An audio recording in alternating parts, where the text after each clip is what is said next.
ఇలా పైకి ఎత్తు. బయట చూడు ఫోటో చూస్తాము సార్ పెట్టుకున్నాం. ఎత్తు చదువు. ఆయన్నే ఆయన ఎఫ్ఎస్సి కాదు ఎప్పుడు 2:14. ఇంతసేపు ఏం చేసివమ్మా? కాబట్టి ఆ పిల్లలు రే ఎవరు జై లక్కినా.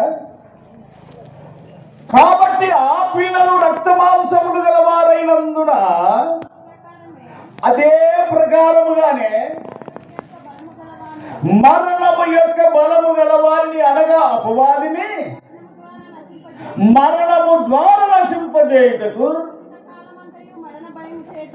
జీవిత కాలం అంతయు మరణ భయము చేత దాస్యమునకు లోబడిన వారిని విడిపించుటకు ఆయన కూడా ఏమాయన. గట్టిగా చెప్పాలి మాట అందరూ. 1 2 3. ఇలా నీతో సమానంగా మానవుడై ఉంటున్నాడు. ఒకడు తప్పితే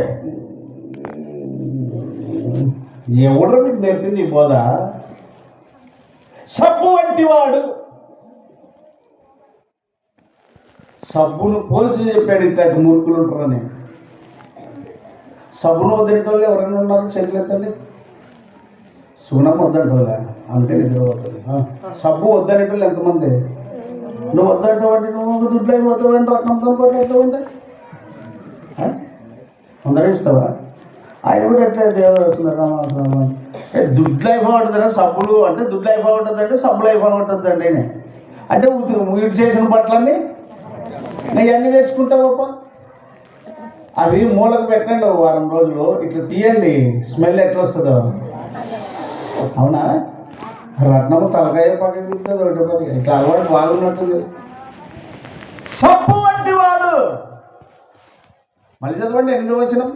25వ కీర్తన 8వ వచనం. గట్టి చదవాలి. ఇంత పులిపలితో కూడా మీరు చదవకపోతే ఎట్లా?